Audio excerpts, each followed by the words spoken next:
Gold, trusted gold buyers. మీరు తాకట్టు పెట్టిన బంగారాన్ని విడిపించి ఈ రోజు ఉన్న మార్కెట్ ధరకు కొనబడను.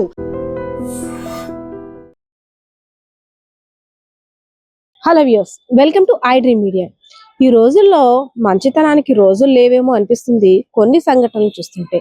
ఫోన్లే కష్టాల్లో ఉన్నది కదా, ఇంత ఆశ్రయం ఇస్తే ఏమైపోతుంది అని ఆలోచించడమే ఆ మేనత్త చేసిన పాపమేమో అనిపిస్తుంది.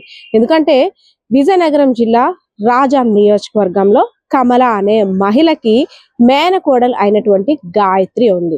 సో గాయత్రి చీరాలకి సంబంధించిన వ్యక్తితో, బాలాజీ అని పేరు గల వ్యక్తితో ప్రేమించి పెళ్లి చేసుకుంది. వీళ్ళిద్దరూ ప్రేమించుకోవడం కుటుంబ సభ్యులు ఎవ్వరికీ ఇష్టం లేదు. సో బయటకు వెళ్ళిపోయి పెళ్లి చేసుకుంది. కొన్ని రోజుల తర్వాత మేనత్త దగ్గరికి వచ్చి, అత్త మా నాన్న ఎలాగైనా ఒప్పించు, నా కష్టాలన్నీ కూడా కడతీర్చు, తెలుసో తెలియకో తప్పు చేశామంటూ ఒక 4 నెలల పసిపాపను ఎత్తుకొని వచ్చింది.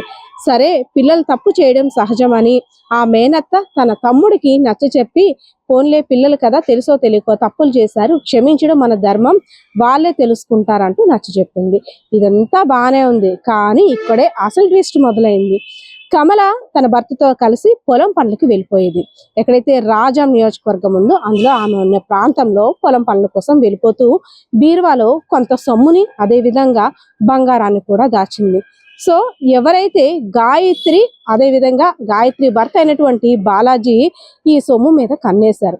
ఎలా అయినా కాజేసి మనం చక్కగా ఎంజాయ్ చేయాలి అని ఒక ప్లాన్ పథకం ప్రకారం డబ్బులు కాజేసేసి పిల్లని అక్కడ వదిలేసి సో గోవా ట్రిప్కి అన్నిటికీ వెళ్ళారు. అక్కడికి వెళ్ళిన తర్వాత మళ్ళీ ఇంటికి వచ్చారు.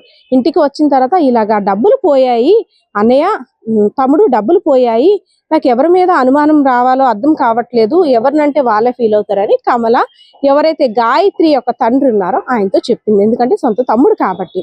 సో ఆయన కూడా కూతుర్ని నిలదీశాడు.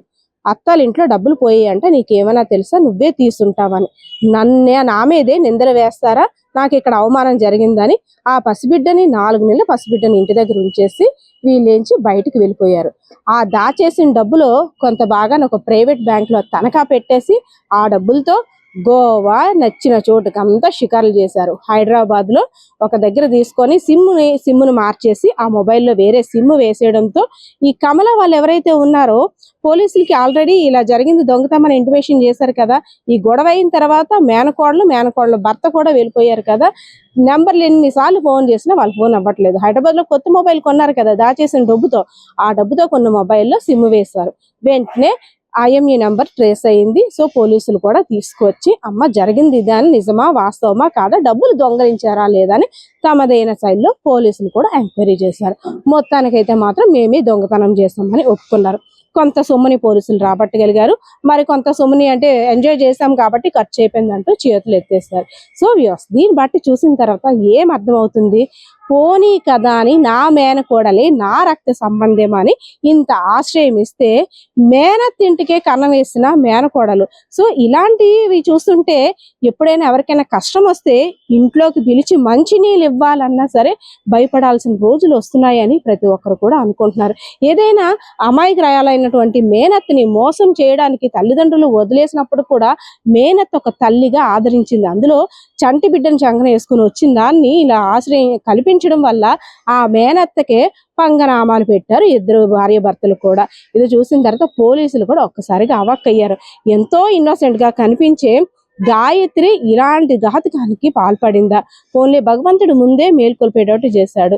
ఇంకా డబ్బులు దాచేసిందే కాక ప్రాణ నష్టం ఏమీ కలగకుండా ముందుగా అలర్ట్ అయ్యారంటూ కూడా దేవుణ్ణి అందరూ కూడా తలుచుకున్న పరిస్థితి అయితే అక్కడ కనిపించింది. సో తండ్రి కూడా నా కూతురు ఇలాంటిది కాబట్టే నేను తన ప్రేమించి పెళ్లి చేసుకున్నా యాక్సెప్ట్ చేయలేకపోయాను, నా కూతురు గురించి నాకు ముందే తెలుసు కాబట్టి నేను ఇంటికి రానివ్వలేదు, సో నేను రానివ్వలేదని నా పేరు యూజ్ చేసుకొని రక్త సంబంధం అంటూ నిన్ను అమాయకురాలు చేసి మోసం చేసింది అక్క, తన తరపున నన్ను క్షమించు అంటూ తండ్రి కూడా ఆ అక్క అయినటువంటి కమలని క్షమాపణలు కోరుకున్నాడు. ఇది చూసిన తర్వాత మీకు ఏమనిపించిందో కామెంట్ సెక్షన్ లో కామెంట్ చేయండి. సో ఎవరైనా సరే ఆపద అనుకొని వస్తే ఎంత ఆశ్రయం కల్పించాలంటే ఆలోచించే రోజులు వచ్చాయా లేదా కామెంట్ సెక్షన్ లో కామెంట్ చేయండి. 100% Balakishore, Padma, I dream media, Vizianagaram. December నెల 9వ తారీఖున మన రేగడామవలస మండలం బాలకేవలస గ్రామానికి చెందిన కిలారి కమల అనే ఒక మహిళ వాళ్ళ ఇంట్లో ఉన్న 13 తులాల బంగారం సుమారు పోయినట్లు మాకు కంప్లైంట్ ఇవ్వడం జరిగింది.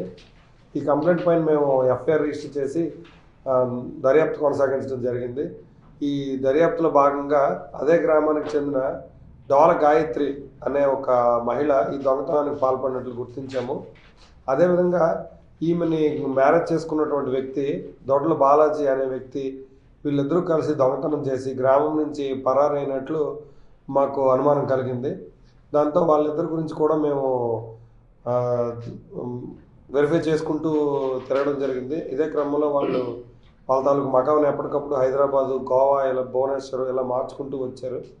వచ్చిన తర్వాత ఈ క్రమంలోనే మేము వాళ్ళపై నిఘా ఏర్పాటు చేయడం జరిగింది.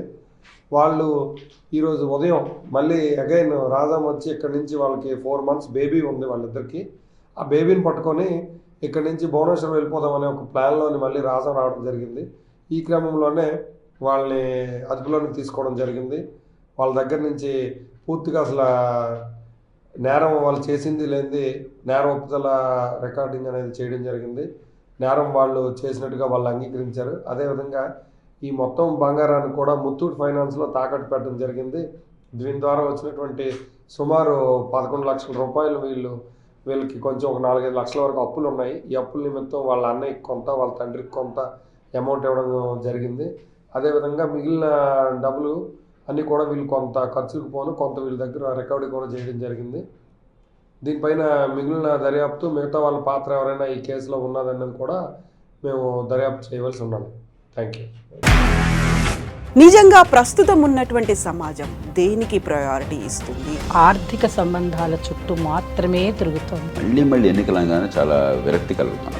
మంచి అనిపిస్తుంది కదా, లేడీస్ కూడా ఛాలెంజింగ్ జాబ్స్ చేసినప్పుడు చాలా బాగుంటది. ట్రాఫిక్ అసిస్టెంట్స్ గా నియమించిన ట్రాన్స్జెండర్స్ అందరితో సాల్యూట్ చేయించుకుంటున్నారు. ఫుడ్ డెలివరీ ఇవ్వటానికి వెళ్ళినటువంటి డెలివరీ బాయ్ అనిల్ పై కళ్ళ ముందు